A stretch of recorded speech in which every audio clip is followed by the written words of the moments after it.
शत्रूही घात नाश करायला तो टपलेला आहे.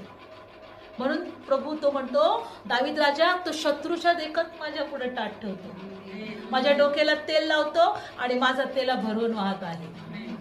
माझा पेला काय होत आहे? भरून वाहत आहे. आणि म्हणून पुढे काय म्हणतो? खचित माझ्या आयुष्याचे सर्व दिवस हित आणि प्रेम दया माझ्या मागे चालतील.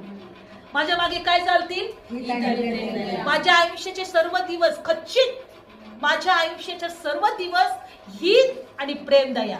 आमच्या मागे कोण चालत आहे? आमच्या मागे हित ना प्रेम दया चालत आहे. Praise the Lord. आणि बायबल सांगतं पुढचं वचन, आणि परमेश्वरच्या घरात मी सर्व काळ वस्ती करेन. देवाच्या घरात मी सर्व काळ वस्ती करेन. Praise the Lord.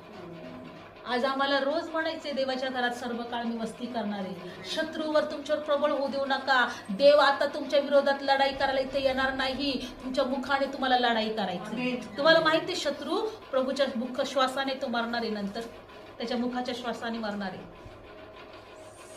म्हणून आमच्या मुखातून असे शब्द काढा तो शत्रू लटपटला पाहिजे.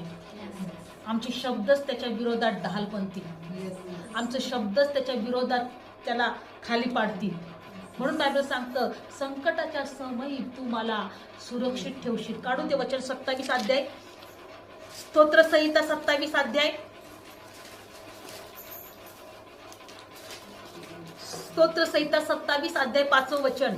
कारण संकटाच्या दिवशी मला तो आपल्या मंडपात लपवून ठेवील आणि मला तो आपल्या मंडपाच्या गुप्त स्थळी लपवील आणि तो मला खडकावर उचलून ठेवील. जेव्हा आम्ही देवाच्या